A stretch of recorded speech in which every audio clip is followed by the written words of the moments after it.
free and sure to disagree with the law.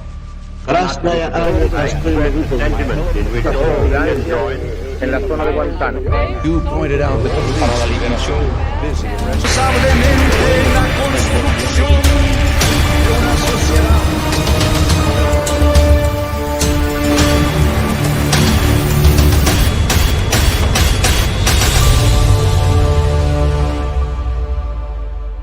Hola amigos y amigas, hoy vamos a dedicar este programa a los hechos y acontecimientos de la primavera de Praga del año 1968.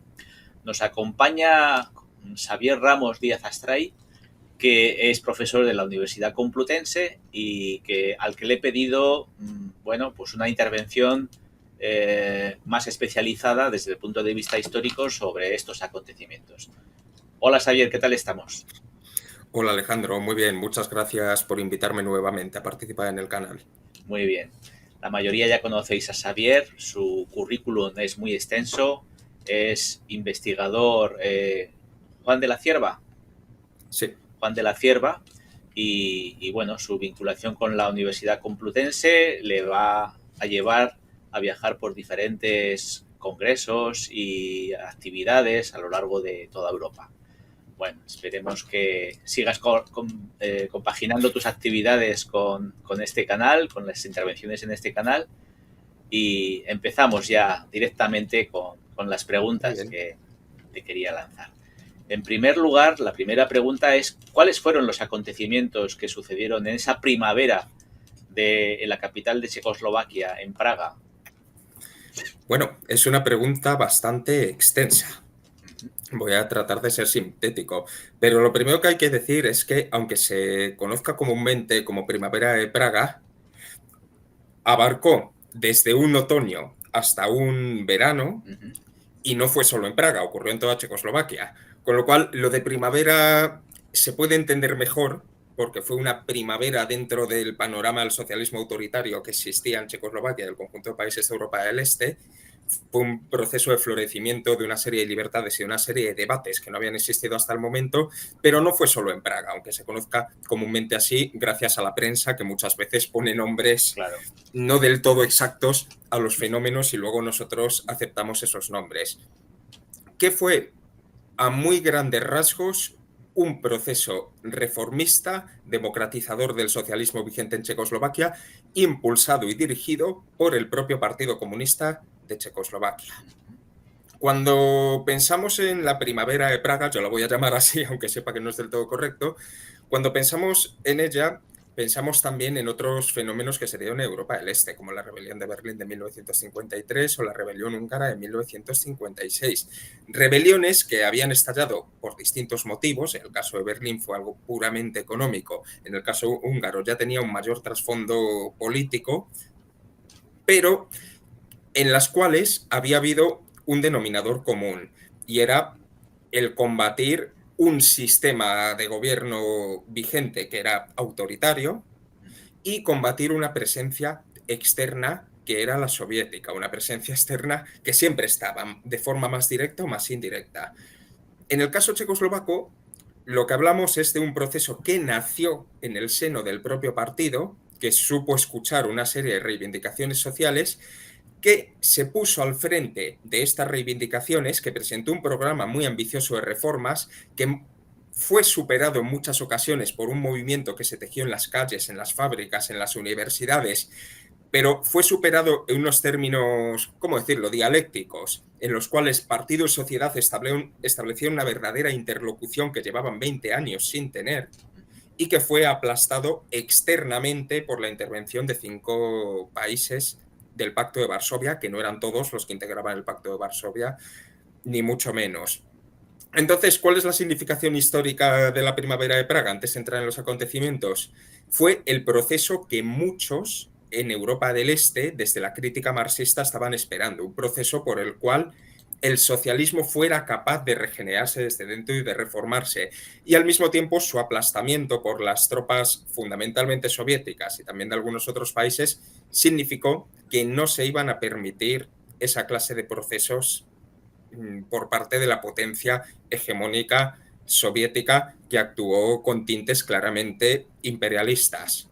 De ahí que algunos autores como François Feito, que publicó una historia de las democracias populares bastante buena, él era un exiliado húngaro que se molestó mucho en analizar el desarrollo histórico de las democracias populares, pues bueno, autores como François Feito dijeron no van a ser posibles las reformas hasta que aparezcan en la propia Moscú derivadas del propio partido. Y eso ya sería otra historia, hablar de la perestroika y de cómo a la postre supuso la desaparición de una estructura muy anquilosada y muy debilitada como era la de la Unión Soviética. Esto es todo la introducción. Si ves que me alargo mucho, Alex, dímelo y acorto. Hay muchas cosas que contar y luego también visitaremos algunos lugares, o sea que tiempo habrá de hablar de estos acontecimientos. Bueno, estupendo. En cuanto a las figuras implicadas, aparte de Alexander Dubček y de Leónidas Brezhnev, el primero al frente, circunstancialmente del Partido Comunista y el segundo, pues, de una manera mucho más amplia. ¿Quieres citar a alguien más o hablar un poquito en qué consistía esto del socialismo con lado humano? Claro. Mira, si me lo permites, vamos a retroceder un momento hasta 1948, porque en 1948, en febrero, se produce la toma del poder por parte de los comunistas y el inicio del camino hacia el socialismo según la inspiración soviética. Según a quien preguntes, lo llamarían el golpe de Praga, que es una expresión de la prensa, o el febrero victorioso, según a quien preguntes. En cualquier caso, fue la toma del poder. Una toma del poder por parte de un partido comunista que estaba más arraigado en Checoslovaquia que en otros países de Europa del Este, que había participado en una tradición democrática que tenía el país que no tenían otros países de Europa del Este y que contaba con bastantes apoyos sociales. El socialismo en Checoslovaquia tras la Segunda Guerra Mundial fue uno de los socialismos de Europa del Este que más apoyo social tuvo. Sin embargo, muy pronto nacieron las excepciones. ¿Por qué? Porque este nuevo socialismo, inspirado por los soviéticos, acarreó la censura, acarreó grandes procesos, acarreó forzar determinados procesos económicos, con una primacía de la industria pesada, una rápida colectivización que no tuvo en cuenta muchas veces las condiciones sociales de base. En fin, fue un socialismo que por sus prácticas autoritarias pronto generó un cierto descrédito entre la población y un desapego. ¿Qué ocurrió? Bueno, Gottwald, el principal dirigente del partido, murió en 1953 y fue sucedido por una dupla formada por Antonín Zápotocki como presidente de Checoslovaquia y Antonín Novotny al frente del partido, que más o menos mantuvieron matizado el mismo rumbo a lo largo de los 50. En Checoslovaquia la desestalinización, que en el resto de países se inició antes, no llegó hasta los 60. ¿Qué ocurrió? Que en 1962, en el Congreso del Partido Comunista, el Congreso número 12, si no recuerdo mal, se aprobó ya un rumbo reformista tras haberse impulsado en Moscú una nueva fase de la desestalinización. Entonces, se abrió el sistema. Se empezó a hablar de reformar la economía, de dar voz a expertos, a especialistas que hasta entonces no lo habían tenido, de liberalizar el terreno cultural y realmente incluso se cuestionaron algunos de los procesos judiciales, quizá no todos, pero buena parte de los procesos judiciales de los años 50, y Checoslovaquia se fue convirtiendo en uno de los países más abiertos de Europa del Este, en contraposición con lo que había sido en los años 50. Pero claro, eso tenía sus límites, y Novotny, el dirigente del partido, que era un tipo bastante inseguro en lo personal, con una mentalidad bastante burocrática y muy apegada a Moscú, empezó a darse cuenta de que la situación ponía en riesgo el statu quo vigente. Sobre todo en 1967, cuando se impulsó por fin la reforma económica y el presidente que la tenía que firmar, Novotny, secretario general del partido, empezó a boicotearla, a apoyar enmiendas, a retrasarla. No podía frenarla, pero sí podía boicotearla. En junio de 1967 hubo un congreso de escritores y en ese congreso de escritores los escritores hablaron abiertamente de volver a las libertades que habían existido en su momento y que habían dejado de existir. En este congreso decían, sí, el socialismo es una cosa buena, pero es mucho mejor si tenemos libertades. Claro. Y ahora mismo hay un marco de censura que es inaceptable. Sin embargo, precisamente en esos momentos se estaba metiendo una nueva ley que censuraba más a la prensa, que censuraba más a los medios de comunicación y que restringía las libertades que más o menos habían existido a lo largo de los años 60, al mismo tiempo que la economía estaba paralizada porque la reforma económica no llegaba a aplicarse y el viejo sistema no llegaba a funcionar. Y en octubre del 67 hubo una manifestación estudiantil. Era una manifestación pequeña. Además, respondía a condiciones materiales. Quiero recordar, igual me equivoco, que fue contra los cortes de luz en la residencia de estudiantes de la universidad, ¿dónde fue? En Estrajo. Bueno, la policía disolvió a palos esta manifestación estudiantil y nadie entendía cómo una pequeña manifestación estudiantil que respondía a algo tan lógico como que no querían más cortes de luz, se respondiera a palos. Entonces se reunió el comité central del partido y empezó a haber una discusión muy animada y críticas muy fuertes a Novotny. Oye, Antonín, ¿desde cuándo se frena la reforma económica que ha aprobado este órgano? ¿Por qué la estás frenando? ¿Desde cuándo nos relacionamos así con los estudiantes? ¿Por qué sigue habiendo desigualdad entre checos y eslovacos? Desigualdad legal que a los eslovacos les había ido bien, bastante bien durante esos años, mejor que a la parte checa del país. Pero ¿por qué perviven las desigualdades? ¿Por qué no se están abordando todos los problemas que sabemos que hay y que nos están generando cada vez más críticas y menos apoyos sociales? Entonces, bueno, este comité central se alargó hasta enero. Novotny trató de maniobrar, habló incluso con los soviéticos, habló con los militares, trató de proteger su posición cada vez más débil, pero el 5 de enero el comité central, reunido nuevamente, acordó la destitución de Novotny y tuvo que elegir entre dos candidatos a sucederle. Lennart, que representaba la línea dura, continuar con las políticas de Novotny y endurecerlas, porque como he dicho antes, Novotny era una persona de equilibrios, no era exactamente un duro, y Cernik, que era el partidario de las reformas más acusadas. Y llegaron a un término medio.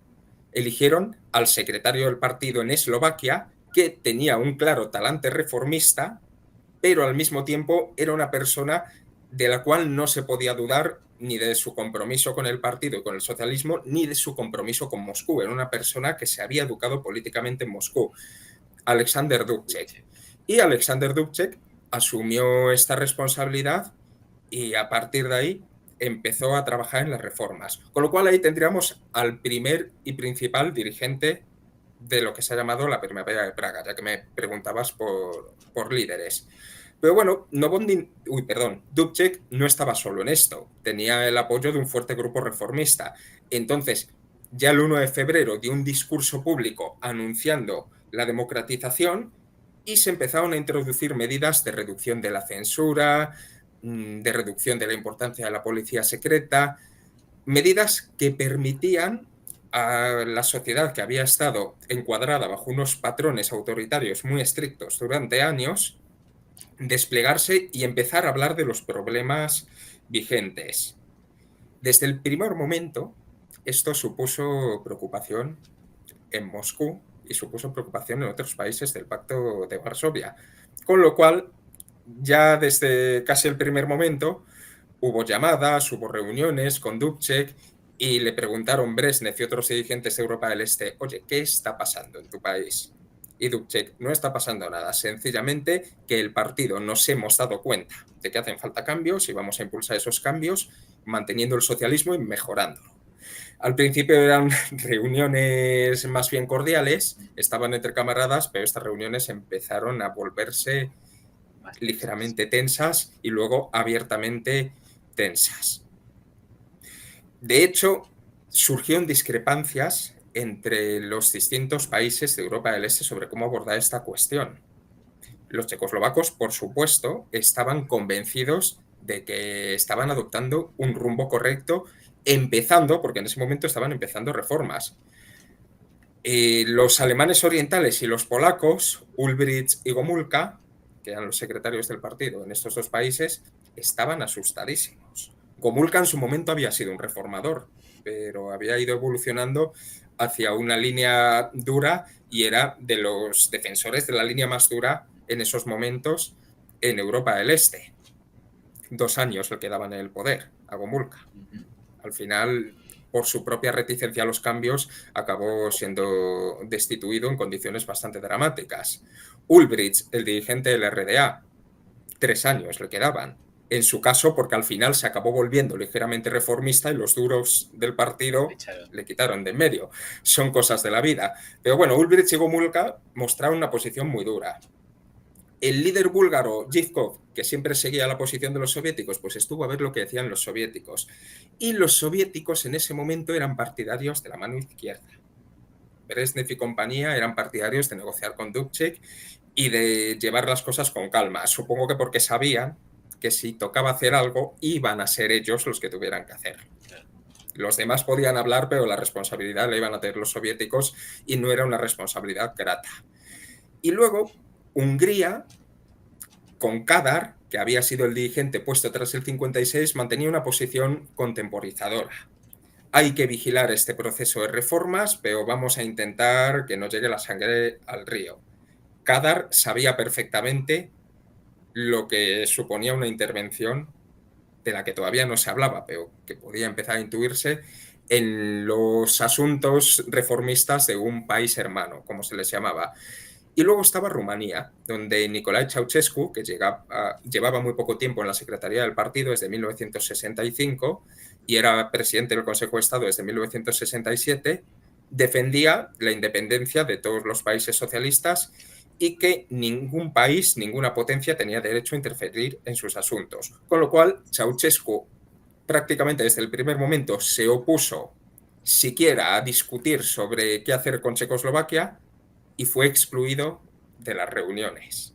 Con lo cual empezaron a reunirse 5 países, que a veces invitaban a Checoslovaquia y a veces no. La URSS, Polonia, la RDA, Bulgaria y Hungría. En esto, Dubček se va rodeando de un equipo. A Cernik, el candidato reformista en aquel comité central, le puso al frente del gobierno.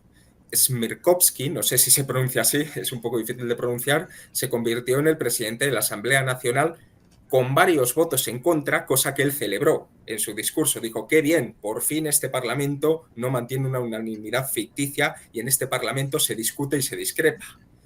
Y al frente del Estado, Novotny, que había seguido siendo presidente y por supuesto había tratado de boicotear todo, fue sustituido a finales de marzo por Ludvík Svoboda. Svoboda significa libertad, no tenía nada que ver, no estaba previsto, pero Svoboda era un luchador antifascista de amplio prestigio nacional e internacional. Su figura era reconocida por los dirigentes de todos los demás países socialistas y asumió un compromiso también con las reformas detrás de Dubček.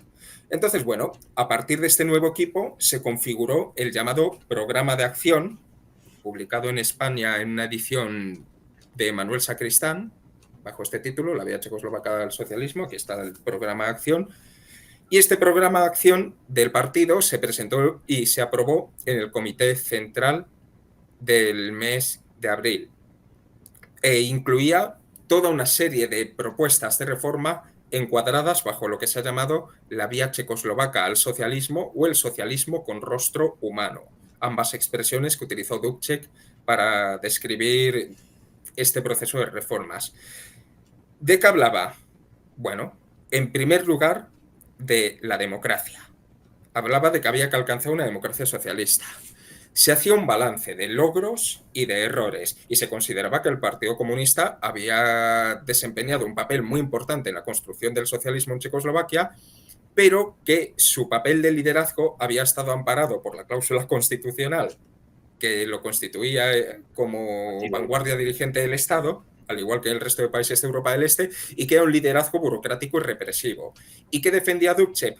Que el Partido Comunista debía dirigir el proceso socialista, pero debía dirigirlo por ser capaz de ganarse el apoyo social para ello. Es decir, que tenía que ser, bueno, una vanguardia Vicente. de la clase trabajadora real y no una vanguardia impuesta mediante la ley y la coacción. Era un retorno al principio leninista de la vanguardia, tal como está plasmado en los textos originales, frente a ese modelo el cual la vanguardia era lo que era en función de su dominio del Estado. En ese sentido, ¿qué proponía? Revitalizar la Asamblea Nacional, el Parlamento, que el Parlamento no fuera simplemente un espacio de ratificación unánime y sin discusión de las decisiones del partido, que el Parlamento se discutiera. Y que se discutiera, entre otras cosas, porque se revitalizase también el Frente Nacional. ¿Qué es esto del Frente Nacional? Había varios países de Europa del Este, bueno, todas las llamadas democracias populares, que tenían constituidos frentes nacionales, frentes populares, en los cuales estaba el Partido Comunista, había organizaciones sociales como los sindicatos, las organizaciones de mujeres, las organizaciones juveniles, hasta la Cruz Roja, y en algunos casos, como el de Checoslovaquia, el de la RDA, el de Polonia o el de Bulgaria, había otros partidos políticos no comunistas, pero que asumían el liderazgo del Partido Comunista y asumían su programa. Y tenían un papel como de representar a distintos estratos sociales. En Checoslovaquia existía, por ejemplo, el Partido Socialista, creo que existía un Partido Popular Eslovaco que tenía un carácter católico, un partido del Renacimiento eslovaco, también un partido liberal. Pero ¿qué pasa? Pues que estos partidos realmente no eran partidos más que de nombre, porque no tenían capacidad ni de ganar nuevos afiliados ni de desarrollar propuestas políticas propias, sino que tenían que acatar sí o sí el liderazgo político del partido de vanguardia, el Partido Comunista. Entonces, ¿qué se proponía? Revitalizar estos partidos y autorizar la formación de nuevos partidos que asumieran a rasgos generales el programa de construir el socialismo, pero que tuvieran capacidad de proponer políticas y de competir en función de estas políticas dentro del ámbito del Frente Nacional y de la Asamblea Nacional. No se llegaba a proponer un pluripartidismo al uso occidental, pero sí que se planteaba una pluralidad de actores en torno a la construcción del socialismo con una voz propia. Para ello, evidentemente, hacían falta otras reformas. La primera de las reformas, muy sencilla, aplicar lo que ya decía la Constitución de Checoslovaquia, porque la Constitución de la República Socialista de Checoslovaquia reconocía la libertad de expresión, la libertad de reunión, la libertad de asociación, la libertad de manifestación. Todas esas libertades estaban constitucionalmente reconocidas. Lo que pasa es que no se respetaba ninguna de ellas, pero estaban constitucionalmente reconocidas. El derecho a viajar al extranjero.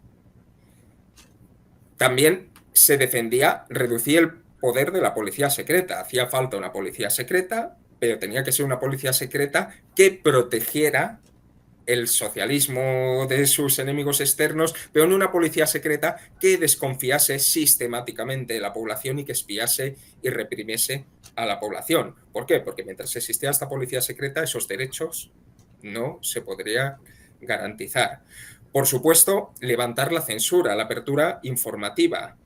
Desde el primer momento se había empezado a abrir la mano con los medios y la censura fue formalmente abolida el 25 de junio por ley.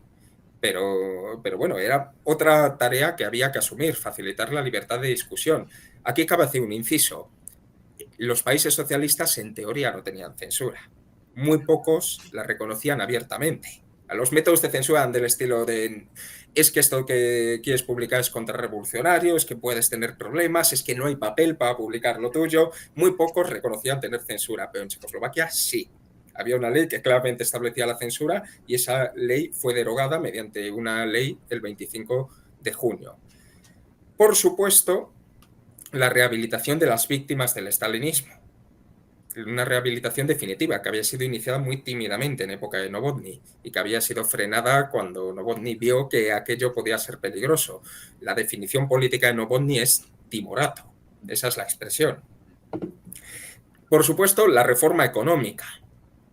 Propuestas de reforma que fueron vistas con cierto escepticismo. Uy, es que esto es el retorno al capitalismo, decían algunos, pero que no eran muy distintas a las que se habían aplicado en otros países socialistas, mismamente en Hungría, donde Kádár, a cambio de sus servicios en el 56, había tenido bastante libertad para aplicar este tipo de reformas y que sobre todo incidían en la necesidad de revitalizar unos agentes económicos absolutamente controlados desde el centro y sin margen de maniobra. Y, por último, porque no me quiero extender demasiado, una reforma federal, que fue a la postre la única que permaneció tras el aplastamiento militar de la Primavera de Praga. Una reforma en la cual checos y eslovacos tuvieran los mismos derechos en unas nuevas estructuras del Estado, con una nueva asamblea bicameral puramente federal.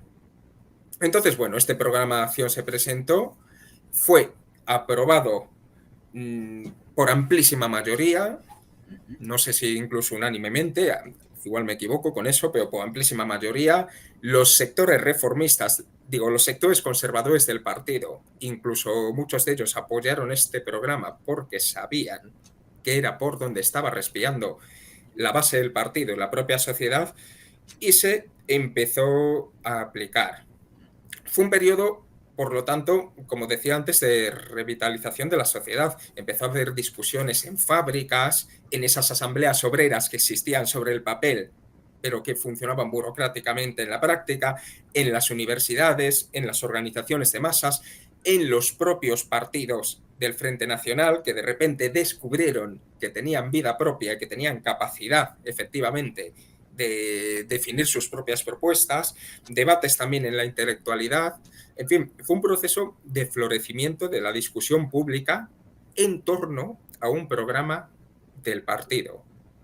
Y esto es algo muy importante, porque nunca un partido comunista de Europa del Este había tenido tanto apoyo como el Partido Comunista de Checoslovaquia en la Primavera de Praga, en 1968. Como señalaron algunos críticos de la invasión más adelante, que dijeron, oiga, pero ¿cómo habéis atacado al proceso que más apoyo social ha tenido en todos los países de Europa del Este, impulsado por el propio partido? En fin, por supuesto, esto empezó a generar cada vez más reticencias en Moscú, en Varsovia, en Berlín Este, reticencias debidas a que, bueno, teóricamente se estaba poniendo en peligro el socialismo. Eso era lo que le decían a Dubček. Cuidado que con la apertura informativa, que era lo que más se escocía, cuidado que con la apertura informativa están proliferando voces que cuestionan el sistema socialista. Ante todo esto, Dubček daba garantías. No vamos a permitir que esto descarrile por un rumbo no socialista. Aquí no se va a repetir la experiencia de Hungría.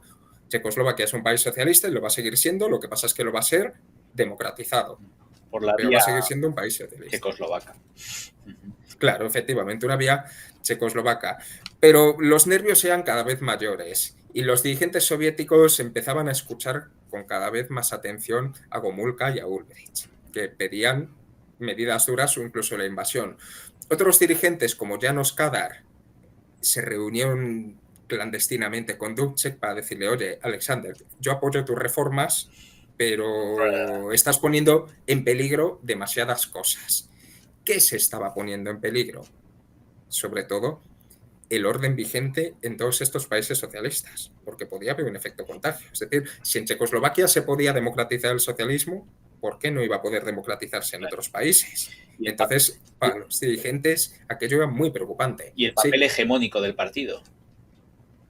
Claro, lo que pasa es que iba ligada una cuestión con la otra, porque al final el partido en Checoslovaquia estaba teniendo mucho apoyo social. No peligraba su papel hegemónico, sí peligraba su papel al frente de una burocracia estatal consolidada. Es decir, peligraba el orden. El orden. En todas sus facetas. Un orden que no querían cambiar los dirigentes de Europa del Este. Ni siquiera aunque fuera un paso hacia un socialismo más desarrollado, más democratizado, etc. Entonces, bueno, tenían mucho miedo. Como digo, sobre todo en estos dos países, pero en general empezaban a tenerlo todos. Rumanía seguía defendiendo que no había que intervenir en los asuntos de Checoslovaquia, pero ojo, no nos pensemos que Ceausescu apoyaba las reformas. Lo que no quería era que la Unión Soviética estuviera detrás del resto de países. Ya sabes lo que se dice, cuando las barbas de tu vecino veas pelar, pon las tuyas a remojar. Sí. Y los rumanos eran muy celosos de su independencia. Sí, desde la Entonces, época bueno, de Georgiu Dej, sí, el presidente anterior. efectivamente. Bueno, realmente interesante esto que estás contando. Yo me quedaría con dos ideas. Primero, la estructura federal de país, una estructura federal que fue de alguna manera revisada y que luego se consolidó posteriormente a pesar de la invasión. Y por otro lado también el hecho de que el apoyo popular fuera tan alto en Checoslovaquia con respecto al resto de los países del este. Yo creo que era el país con más índice de afiliación al Partido Comunista que existía entre los países del este, muy superior incluso al de la URSS, creo que estaba por encima del 15-16%, lo cual es muy significativo. Bueno, Sí. ¿Y qué repercusión tiene esto entonces en estos países del este? ¿Qué impacto tiene todo esto? Ya has contado algunas de las cosas, pero no sé si te queda algo más por contar en esto. Sí, bueno, pero puedo partir a partir de tu pregunta. ¿Qué repercusión tuvo? Sobre todo, expectativas y esperanza para mucha gente. Como decía, inicialmente el socialismo en Checoslovaquia había tenido bastante apoyo social. No era el mismo caso en otros países. En Rumanía había llegado totalmente impuesto desde fuera. Y en otros sitios, en Alemania del Este, fue ganando cierto apoyo social con el tiempo, pero inicialmente algo completamente extraño. Pero sí que había bastantes intelectuales que defendían el marxismo y que coincidían en que se había conseguido algo importante en los países socialistas, pero que faltaban cosas. ¿Qué se había conseguido importante? Poner la economía al servicio de la política. ¿Qué faltaba? Democratizar la política. Eran férreos críticos del estalinismo, que consideraban que bloqueaba el proyecto socialista. Entonces, claro, lo que ocurría en Checoslovaquia fue visto por parte de estos intelectuales de Europa Oriental como ese momento de quiebra del estalinismo y de llegada a una nueva fase del socialismo que sería democrático. Wolf Biermann, cantautor de la RDA, por ejemplo, escribió una canción llamada En Praga está la Comuna de París, defendiendo precisamente que el proyecto socialista de la clase obrera continuaba en Praga, mientras que el resto de los países estaba fosilizado bajo las estructuras neostalinistas. Entonces empezó a generar expectativa que se podía expresar hasta cierto punto. Claro, ¿por qué? Porque Dubček y sus colegas eran los dirigentes de un país hermano, no eran unos reformadores cualquiera, eran los dirigentes del partido de un país hermano, con lo cual se podía teóricamente expresar apoyo. Pero claro, cuidado con que ese apoyo pudiera representar una crítica al sistema político de la RDA, al sistema político polaco o al sistema político soviético. Pero hubo bastante expectativa. Y también en algunos partidos comunistas de fuera del bloque del Este. Por ejemplo, el PCE, el Partido Comunista de España, que desde el primer momento empezó a mandar observadores y empezó a seguir con mucha atención el proceso de reformas, que oficialmente apoyó desde muy pronto. Los que no lo apoyaban, por supuesto, eran los soviéticos, que empezaron a dar toques cada vez más fuertes a Dubček. Y a finales de mayo, el Comité Central Checoslovaco se reunió y apoyó y aprobó una especie de propuesta intermedia, según la cual se seguían apoyando las reformas, pero se iban a dar seguridades a la Unión Soviética de que no iba a haber cambios estructurales en cuanto al socialismo y que no iba a afectar tampoco la integración de Checoslovaquia en la alianza del Pacto de Varsovia.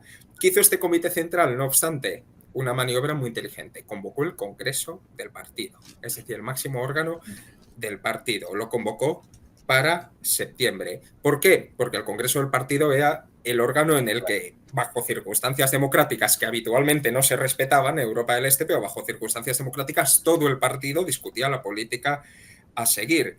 E inmediatamente empezaron a celebrarse las elecciones de base para los delegados al Congreso, y en esas elecciones, donde compitieron candidatos reformistas y candidatos conservadores, es decir, fue un proceso democrático, ganaron Los reformistas. de forma abrumadora los candidatos reformistas.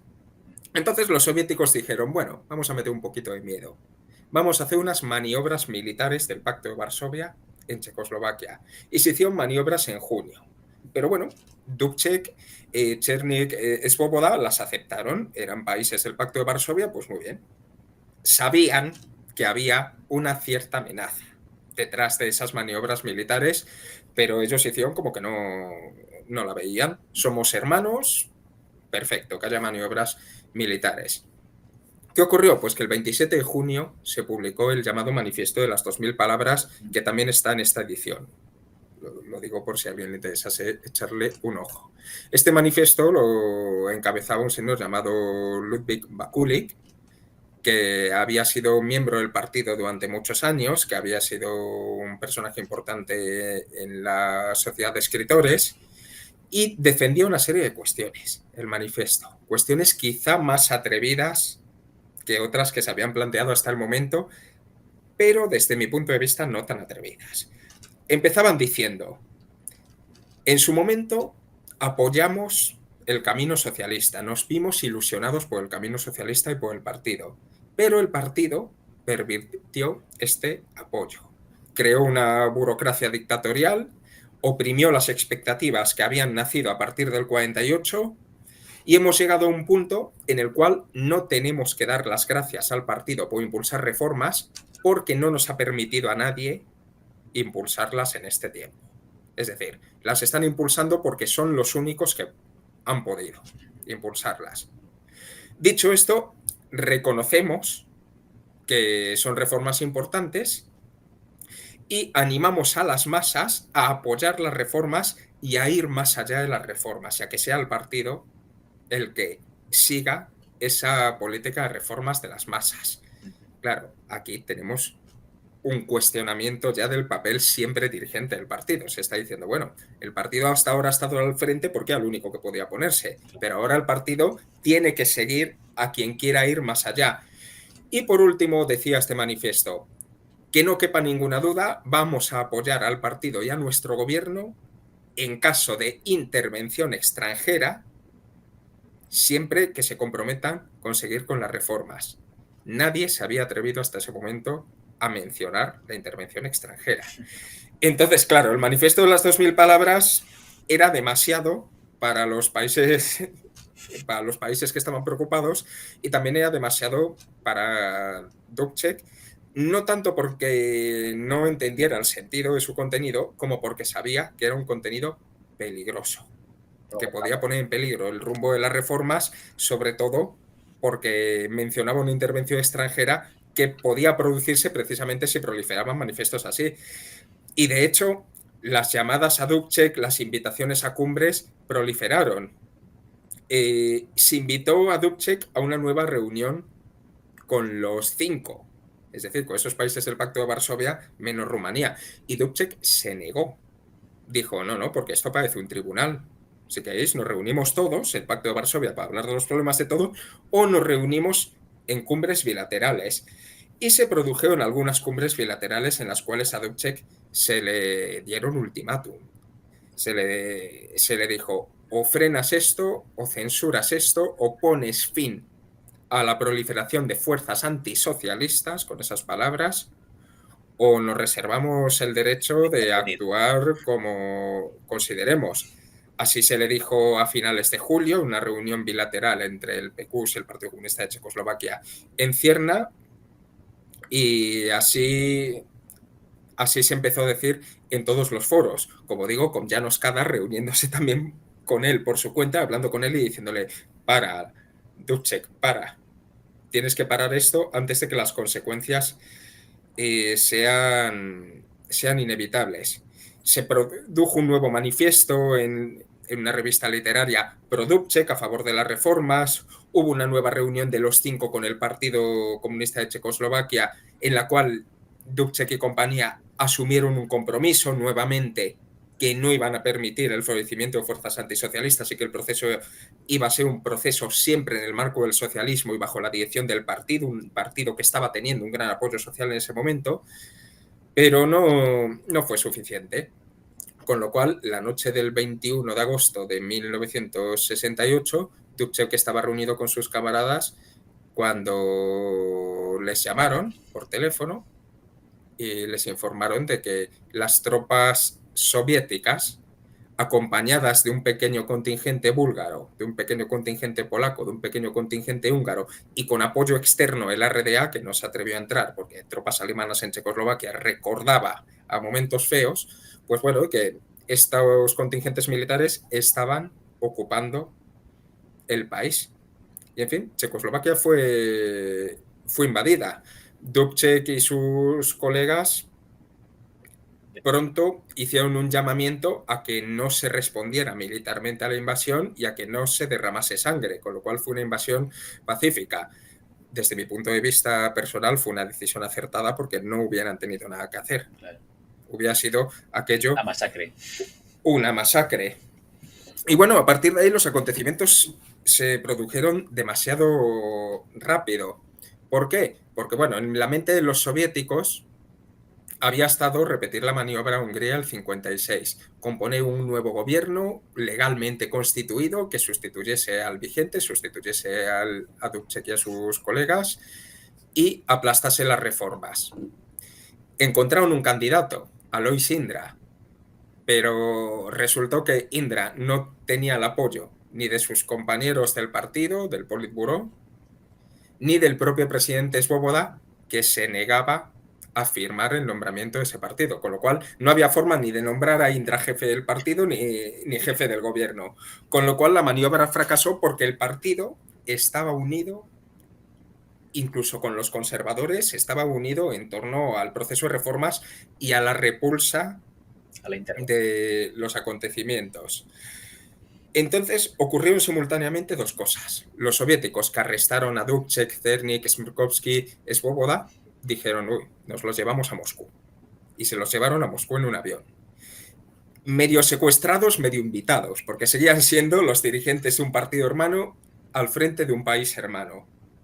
Y al mismo tiempo se celebró el Congreso Extraordinario del partido. El Congreso estaba convocado para septiembre, pero los cuadros medios del partido lo organizaron rápidamente y el propio 22 de agosto, en un distrito no ocupado de Moscú, bajo circunstancias clandestinas, de Praga, bajo circunstancias de clandestinidad, se reunió el Congreso, reeligió en pleno a todos los dirigentes, Dubček, Cernik, etcétera, reformadores, aprobó todas las propuestas de reformas y se pronunció abiertamente, de manera unánime, contra la invasión. Es decir, el partido en su máximo órgano, reuniendo a la práctica totalidad de los delegados, rechazó en bloque la invasión y apoyó el proceso reformista y a sus dirigentes.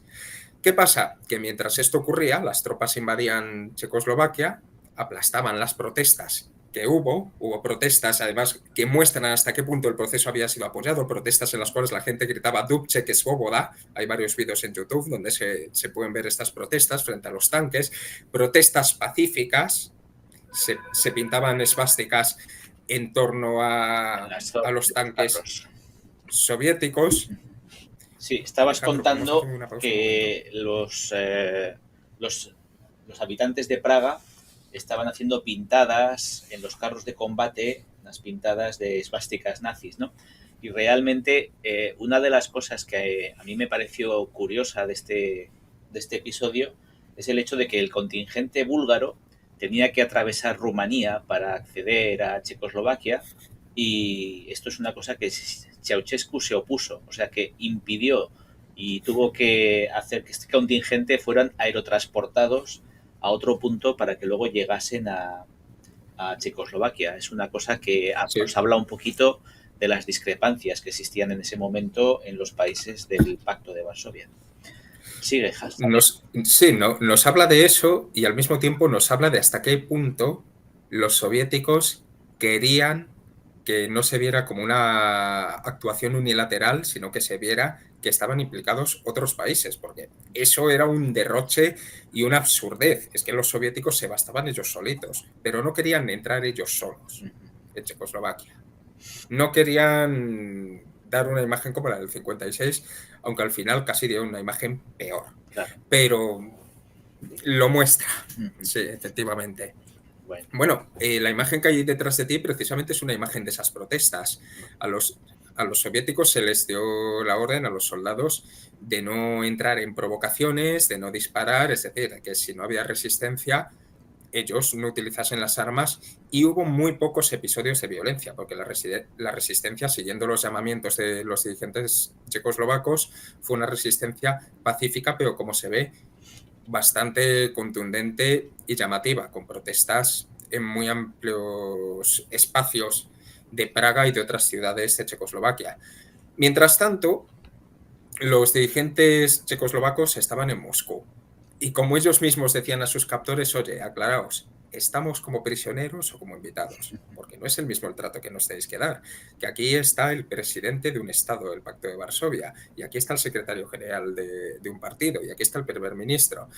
Entonces, bueno, los dirigentes soviéticos no sabían muy bien qué hacer con sus prisioneros, pero les dijeron, mira, de aquí no vais a salir, os vamos a tratar muy bien, os vamos a agasajar, pero no vais a salir de aquí hasta que no alcancemos un acuerdo. Y eso es lo que se llamó el Protocolo de Moscú. Un texto en el cual, bueno, hubo arduas discusiones y negociaciones bajo unas condiciones claramente coactivas, pero bueno, en este texto básicamente los dirigentes checoslovacos se comprometían a frenar las reformas más peligrosas, a mantener obtenían la garantía de que se mantendrían otras de las reformas, y bueno, según este texto, los dirigentes soviéticos se retirarían una vez que el peligro antisocialista hubiera sido conjurado en Checoslovaquia. Es decir, fue una especie de término medio, pero no dejaba de ser una derrota. Era un término medio el cual Dubček y compañía lo que querían era tener la capacidad de evitar en el grado máximo posible el desmantelamiento, las reformas, sabiendo que los soviéticos iban a hacer todo lo posible para desmantelarlas. Entonces, bueno, entre otras cosas se les exigía no reconocer el congreso que se había celebrado clandestinamente, que se decía por razones burocráticas, bueno, pues que no se habían respetado los plazos y no se habían respetado no sé qué formalidades y que por tanto aquello no era un congreso. Es decir, la mentalidad burocrática de los soviéticos frente al proceso político vivo que estaba ocurriendo en Checoslovaquia. Y bueno, volvieron a Praga, y Dubček dio un discurso a la nación en el cual se comprometía a mantener las reformas, pero bueno, los que lo oyeron certificaron que era el discurso más triste que habían oído nunca, que era un discurso de una persona derrotada, de una persona que iba a seguir en su puesto un tiempo, pero precisamente intentando evitar el desmantelamiento de las reformas. Sin embargo, desde ese momento, ni Dubček, ni Cernik, ni Svobodan, ni Smirkovsky fueron los mismos. ¿Por qué? Porque todo lo que hacían estuvo supervisado y vigilado por los soviéticos, que les fueron impusiendo una serie de cambios. En primer lugar, cambios en el propio partido. La anulación de ese congreso que se había celebrado y que había tenido una participación y un apoyo tan mayoritario a las reformas. Por supuesto, cambios en el personal. En fin, finalmente en 1969, Dubček, cuando ya era un cadáver, fue destituido como secretario del partido, y Cernik como primer ministro en 1970, después de hacerles firmar unas normativas bastante ominosas y que ellos no quisieron firmar, pero no les quedó más remedio. Por ejemplo, una ley que actuaba muy duramente contra las protestas, una ley absolutamente represiva en un sentido contrario al que habían querido llevar las reformas, que le tocó firmarla a Dubček como presidente de la Asamblea Federal, del Parlamento, y a Cernik como primer ministro. En fin, Este periodo transitorio sirvió para dar inicio a la llamada normalización. Los soviéticos tuvieron que buscar a una persona que sustituyera a Dubček, que aplastase las reformas, pero que al mismo tiempo no generase grandes rechazos en la población. Y encontraron esa persona en Gustav Husak, un dirigente eslovaco que en su momento había sido reformista y que de hecho había estado represaliado durante la época stalinista, acusado de nacionalismo eslovaco. Entonces Husak asumió el papel de sustituir a Dubček al frente de la secretaría del partido como hombre de equilibrios entre los reformistas y los conservadores. ¿Qué hizo Husak? Impulsó un proceso de purga amplísimo, pero no sangriento, en el partido, a diferencia de lo que había habido en su momento en Hungría. Se expulsó a muchísima gente, se revisó la membresía de todo el mundo, también en las instituciones del Estado, se purgó a todos los elementos reformistas, pero como digo, sin sangre, que es algo diferente a lo que había ocurrido en la década de los 50 en el país vecino. Y también restableció el dominio de la censura, restableció el dominio de la policía secreta, de tal forma que bajo Husak, Checoslovaquia fue uno de los países más represivos y al mismo tiempo más estáticos, más esclerotizados de toda Europa del Este. Un país que había logrado evitar la sangre, pero que frente a esas reformas que no habían llegado a triunfar por la invasión soviética, se negaba a cualquier tipo de cambio y a cualquier tipo de concesión a la sociedad. En fin. Y bueno, en ese tiempo continuó el ritmo de las protestas, aunque fueron reprimidas cada vez con más contundencia. Y, por ejemplo, en enero de 1969 se produjo la inmolación de Jan Palach, que fue una inmolación pública. Se prendió fuego, luego fue seguido por otro estudiante, cuyo nombre ahora mismo no recuerdo. Hubo grandes manifestaciones, en fin, las protestas continuaron, pero al final el proceso reformista fue aplastado y los dirigentes reformistas fueron quitados de en medio. A Dubček le mandaron como embajador, quiero recordar que a Turquía, luego como guardabosques, y estuvo vigilado durante todo el periodo restante. Bueno, realmente para aquellos que como Gorbachov estaban en un segundo plano, seguramente fue una forma muy, muy desagradable de ver cómo se afrontaban las reformas, ¿no?, dentro del oficialismo. Bueno, ya has hablado de las protestas, de la reacción de la sociedad civil, de esta inmolación. ¿Hay algo más que quieras añadir sobre este proceso o nos vamos ya a los lugares para visitarlos un poquito? Bueno, puedo decir muy brevemente que, al igual que dentro del Pacto de Varsovia, esto no generó unanimidad, tampoco la generó fuera. Dentro del Pacto de Varsovia, Ceausescu públicamente salió y dio un discurso contra los soviéticos denunciando la invasión. Y durante un tiempo Ceausescu fue héroe nacional en Rumanía, porque era el garante de la independencia nacional de un país socialista, pero que no aceptaba el dictado de Moscú. Rumanía siguió estando en el Pacto de Varsovia, siguió formando parte del bloque, pero con unas posiciones abiertamente independientes y con un gran apoyo social en aquella época Ceausescu, un apoyo social que ya se ocuparía el solito de dilapidar con el paso de los años y la progresión de su locura, que me atrevería a decir que era un poco lo que había. Los dirigentes chinos, enfrentados con los soviéticos, denunciaron también la invasión y compararon a la URSS de Brezhnev con la Alemania de Hitler. Una comparación quizá excesiva, pero que mostraba hasta qué punto el movimiento comunista estaba roto por ese lado. Hablaban del socialfascismo de la URSS, socialista de palabra, fascista, de hecho. Y como digo, comparaban la invasión con una invasión que podría haber protagonizado la Alemania nazi.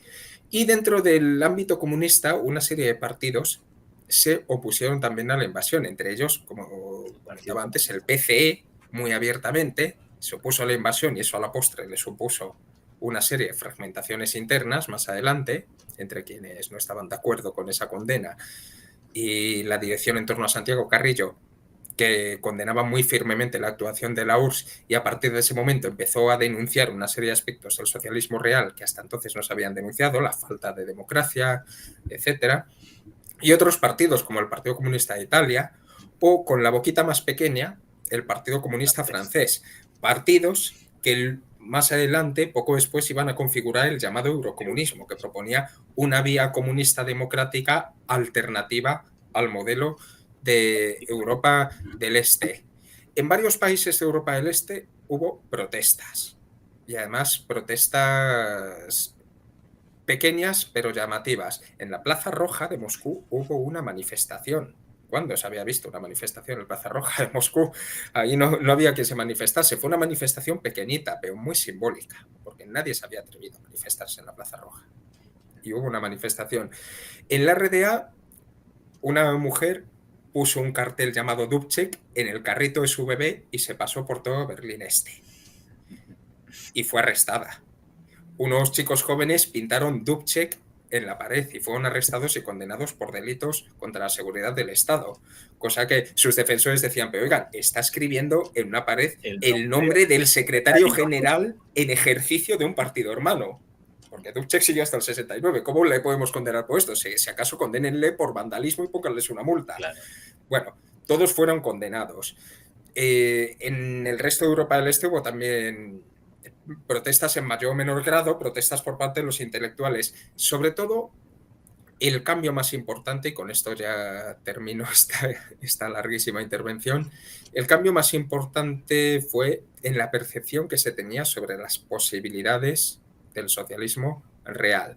Porque hasta entonces había habido mucha gente en el este y en el oeste convencida de que se podían abordar esas reformas democratizadoras del socialismo que llevasen a una propiedad social de los medios de producción y al mismo tiempo a una democracia social de ese Estado propietario.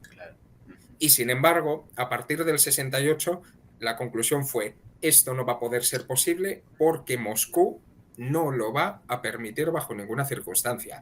Y eso supuso la quiebra en Occidente con Moscú, de muchos que lo habían estado apoyando con la boquita grande o con la boquita pequeña, y dentro de los países de Europa del Este el surgimiento de unos nuevos críticos y de unos nuevos disidentes que ya no defendían la reforma del socialismo, sino que defendían que se respetasen las constituciones y los convenios internacionales de derechos humanos. Solo en la RDA, antes has mencionado a Tony Judt, él menciona esto, que solo en la RDA siguió habiendo disidencia marxista. Pero en el resto de países de Europa del Este la disidencia marxista desapareció y los disidentes de lo que empezaron a hablar fue del Acuerdo de Helsinki del 75, de los derechos constitucionales, de la cesta, y de cuestiones como la paz o la ecología. Claro. Pero ya sin esperanzas de democratizar el socialismo, porque Moscú no lo iba a permitir nunca.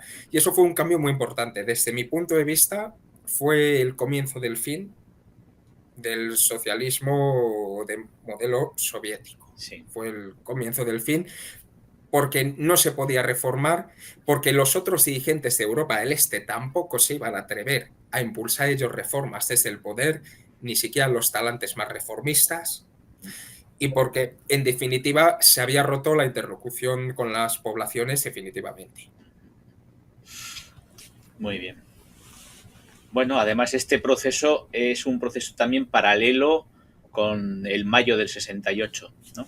Y en ese sentido, pues hay una anécdota que menciona el historiador Tony Judt, a quien te has referido, y es que uno de los líderes del mayo del 68 viaja a Praga en estas condiciones, cuando ya la invasión se ha producido, y mientras los checos o los checoslovacos le preguntan, le piden explicaciones de por qué se rebelan o por qué protestan los estudiantes franceses, cuando lo que ellos pretendían era precisamente instaurar un sistema democrático como el que ya disfrutaban en Francia, ¿no? Una coyuntura radicalmente distinta y una visión antagónica, la de los unos y la de los otros, pero bueno, forma parte del proceso histórico, ¿no? Si me permites, sí que te diría que en general el 68, aunque hubo movimientos muy distintos en Francia y en Checoslovaquia y en otros sitios, fue un momento en general de descontento generacional. Sí. Es decir, Las protestas, tanto en Occidente Eran como en jóvenes. el Este, ¿qué estaban haciendo? Estaban diciendo, no estamos conformes con el legado de la Segunda Guerra Mundial. Correcto. No estamos conformes con lo que hemos heredado, aunque en unos sitios sea muy distinto a otros. También hubo protestas en México, con una masacre terrible, la de la plaza de Tlatelolco. En otros sitios de Europa del Este también las hubo. En Yugoslavia, la Yugoslavia de Tito, que era muy distinta, tuvo grandes protestas estudiantiles que obligaron a Tito a salir públicamente a decir, tenéis razón y nosotros lo hemos hecho mal. Sí. Y lo obligaron... No le hizo demasiada gracia tener que hacerlo, pero es que eran protestas que estaban criticando el rumbo procapitalista de Yugoslavia. En todos los puntos hubo esas protestas de disconformidad generacional y es algo muy llamativo. Sí, y subrayo eso de que eran protestas de matiz muy generacional, es de la generación del baby boom la que estaba protestando contra el legado que le habían dejado los mayores de la Segunda Guerra Mundial. Sí, sí. Sí, es un fenómeno interesantísimo. Muy bien, muy interesante. Bueno, pues vamos a visitar algunos de estos lugares donde se produjeron los acontecimientos y hacemos algún comentario, si te parece. Bueno, pues aquí estamos viendo un mapa de Checoslovaquia. En la actualidad son dos países distintos, Chequia más al oeste y Eslovaquia más al este. Y estos son los sitios que vamos a visitar. Empezamos, como no podía ser de otra manera, con la plaza de Venceslao. Algunos dicen plaza de San Venceslao, pero en realidad el nombre es Venceslao a secas. Estaría en el centro de la ciudad y estas son las imágenes que nos provee Google Earth. ¿Algún comentario, Xavier? Bueno, comentarios podría hacer muchos porque he estado allí y es mucho más impresionante en directo que a través de imágenes. Pero al hilo de los acontecimientos que nos reúnen, sobre todo hay que pensar que en este sitio se produjeron algunas de las más importantes protestas. Bueno, primero, algunas de las manifestaciones de apoyo más relevantes al proceso de reformas, manifestaciones en las cuales se pedía profundizar esas reformas. Y en segundo lugar, protestas contra la ocupación soviética. Fue aquí donde se inmoló Jan Palach, donde se inmoló también este otro estudiante cuyo nombre ahora no recuerdo, pero de hecho creo que hay un monumento en la plaza. Aquí hubo también grandes manifestaciones tras una victoria en un partido de hockey del equipo checoslovaco frente al equipo soviético en marzo del 69. Era de las pocas cosas en ese momento en las cuales se podía celebrar una victoria sobre los soviéticos, ¿no? En general fue un ámbito donde se han producido eventos muy importantes en la historia checoslovaca y donde en esos momentos florecieron las protestas y las movilizaciones de todo tipo. Muy bien. Bueno, este sería uno de los puntos. Yo reconozco que me pareció una plaza muy bonita la vez que visité Praga. Y de aquí pasamos a la Plaza de la Ciudad Vieja. Esta es mucho más turística, por lo menos en la actualidad. Sí, es más bonita. Sí, más medieval, con una historia más... Con el reloj astronómico. Con el reloj astronómico, donde de vez en cuando sale un trompetista a dar las horas o a dar los cuartos. Y desde donde esa ventana parece ser que se produjeron algunas de las famosas defenestraciones, ¿no? Una defenestración hubo ahí. Por lo menos una de las grandes defenestraciones. Y es un espacio muy concurrido por terrazas y muy visto por todos los visitantes. Muy bien. Después podemos hacer una visita a la Universitat Karlova, una universidad también de mucho raigambre y donde empezó todo este movimiento, porque realmente el aspecto generacional no lo podemos dejar de lado.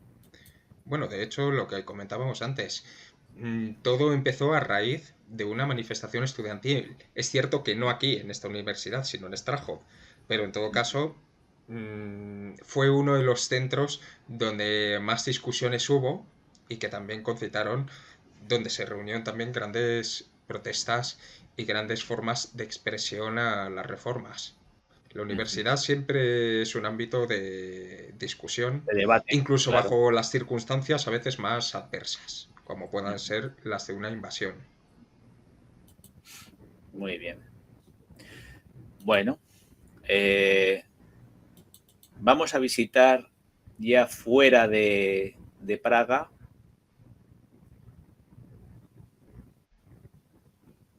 un lugar difícil de pronunciar, que es una fábrica de armas. Esta fábrica de armas que está ahora no recuerdo, en la ciudad de Brno, sí, eso es. Creo que es la ciudad de Brno. Y era una de las fábricas exportadoras de estas famosas armas que dieron tanto que hablar durante la Guerra Fría, ¿no? Incluso antes de la Guerra Fría, porque Sí. ya Chequia tenía un balance exportador de armas bien interesante. Vinculado a la fábrica de armas... Ah, no, perdón, esto está en otra ciudad. Esto sí que es Brno. Está un club de fútbol que se ve que tiene un patrocinio de la fábrica, de una de las fábricas que están en esta ciudad. Y esto es otro aspecto curioso, ¿no? La mayor parte no se conoce, pero una visión social de estas armas, de estas fábricas comunistas, es su intervención social y cultural. Y llegamos a Bítkovice Steel, que es otra fábrica que hasta cierto punto puede merecer la pena que los turistas se desplacen, porque todavía queda un aspecto muy propio de la Guerra Fría, ¿no? Si vemos las imágenes de los camiones modernos, están en un entorno industrial pues del siglo XX más que del siglo XXI.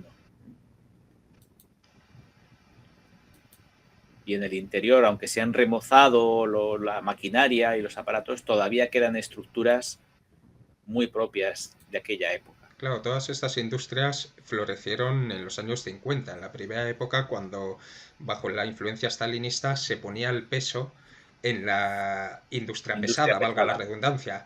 Acero, carbón, a veces con criterios no demasiado racionales, otras veces con criterios muy, muy racionales. El socialismo real en Europa del Este, una de las huellas más duraderas que ha dejado ha sido la de haber sido un proceso industrializador, con distintas importancias en sus distintas etapas. Y claro, al ser estados pretendidamente obreros, el peso de la industria y de sus trabajadores era un peso elevadísimo, hasta el punto de que, bueno, en todos estos centros existían asambleas, existían grupos sindicales, existían una serie de espacios que durante los años previos al 68 y durante los años posteriores estuvieron absolutamente burocratizados, pero en los cuales florecieron algunas de las muestras de apoyo más relevantes a las reformas, propuestas también muy importantes de profundización y, por supuesto, protestas ante la imposición externa de un modelo. En fin, la clase obrera fue muy importante en Checoslovaquia, lo había sido antes de la época socialista y durante la época socialista lo fue todavía más, y lo fue todavía más en el 68, apoyando masivamente el curso de reformas. De hecho, en los alrededores se observan un montón de escombros, o sea que se está produciendo una cierta remodelación de los espacios y ya van quedando cada vez menos imágenes de aquella época. Un poco después está el área de Lower Bítkovice, que es una zona también, no sé si hay imágenes, no, parece ser que no, de un espacio también productivo que está no muy alejado del que hemos visitado anteriormente, ¿no? Y incluso hay un museo de la minería, no muy lejos. Se puede ir caminando. Y aquí sí que tenemos imágenes. A ver si las podemos ver. Eso es. Esto sí que tiene más interés turístico, porque realmente da la sensación de que pagando una entrada te enseñan todas las instalaciones que tienen que ver con la explotación de unas minas. Pero Aquí esto es se más puede ver. antiguo, ¿eh? Sí, sí, sí. Pero de alguna manera se mantiene el ambiente de aquella época, con los espacios de cambio, las infraestructuras, toda la parafernalia para el desarrollo de esta actividad.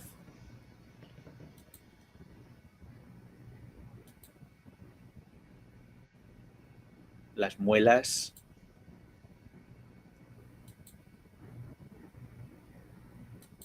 Y todo lo relacionado con esta actividad extractora. Esta imagen sí que puede ser de antes de la Guerra Fría, ¿no?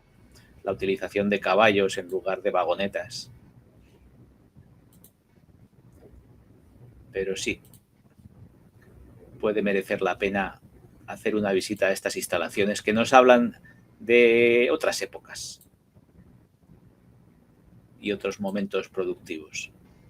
Claro, seguramente Checoslovaquia era uno de los países más industrializados al comienzo de la Guerra Fría. Sí, al comienzo y al final. Era de los países más industrializados de Europa del Este, junto con la RDA. Eran Eso los es. dos grandes países, bueno, grandes, relativamente los dos países más industrializados, con mucha diferencia respecto a otros países, como Rumanía o Bulgaria, que hicieron grandes esfuerzos por industrializarse, pero nunca alcanzaron estos niveles. Claro. Y terminamos nuestra visita haciendo la entrada en el museo de la época comunista en la ciudad de Praga.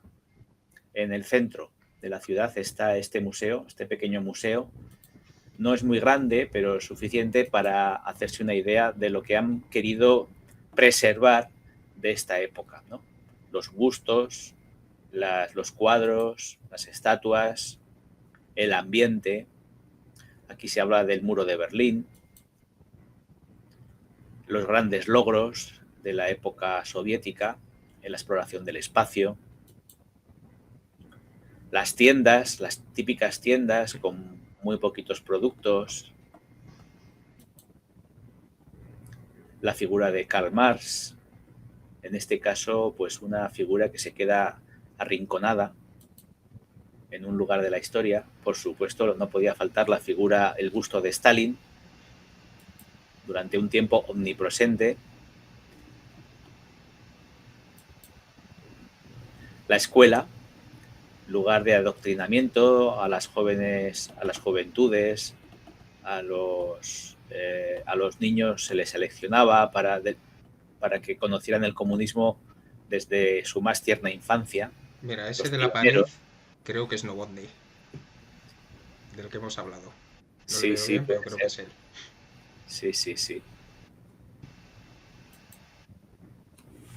Un cuarto de estar, de una sala de una habitación de un joven, con la radio y el globo y los pósters que ya empiezan a aparecer.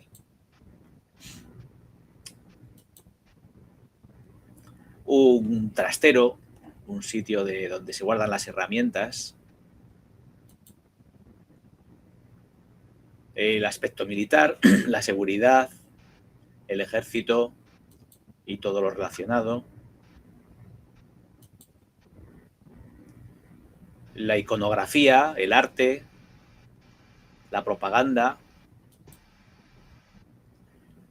Un vehículo de desplazamiento, una moto en este caso, de fabricación seguramente checoslovaca.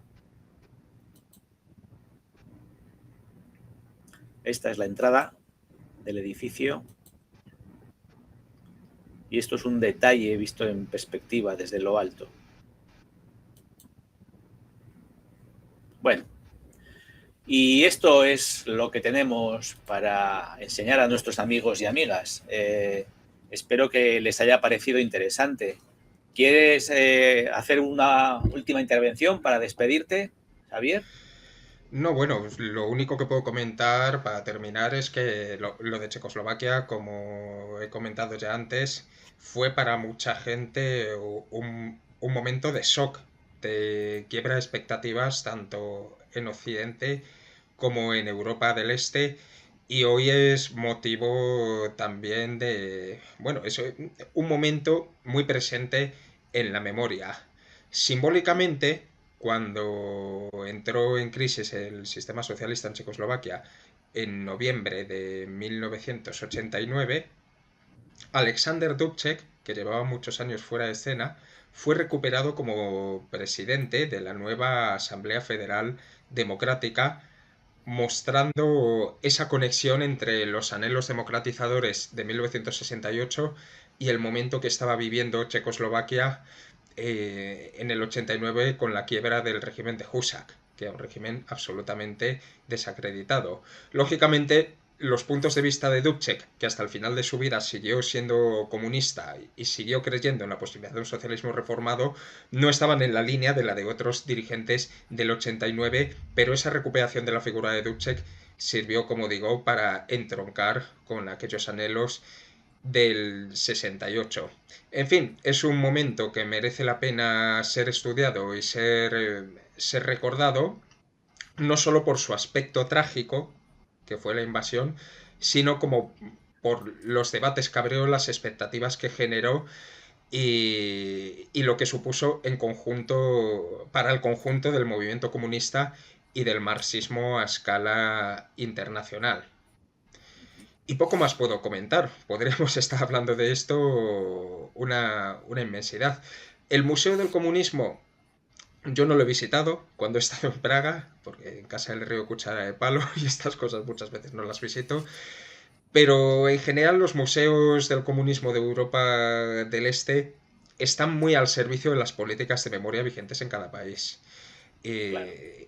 Y claro, dan unas imágenes de vida cotidiana, dan unas imágenes de la frontera, tratan de dar imágenes muy amplias, pero a través de uno de estos museos, más allá de algunos aspectos estéticos y de algunos aspectos concretos, uno no se puede hacer una idea de lo que era vivir en Europa del Este durante esos años.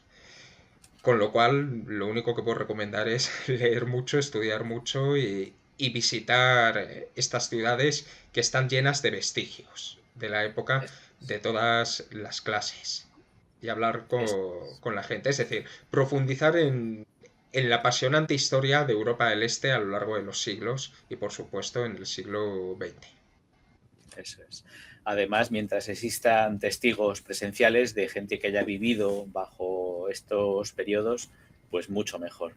Sí. Yo recomiendo además la visita a Praga porque es una visita muy bonita, es una ciudad muy bonita y, por supuesto, una cosa que no se debe dejar de lado, aunque no tenga mucho que ver con la Guerra Fría, es el barrio judío y el cementerio judío. No se deben dejar de lado, son impresionantes.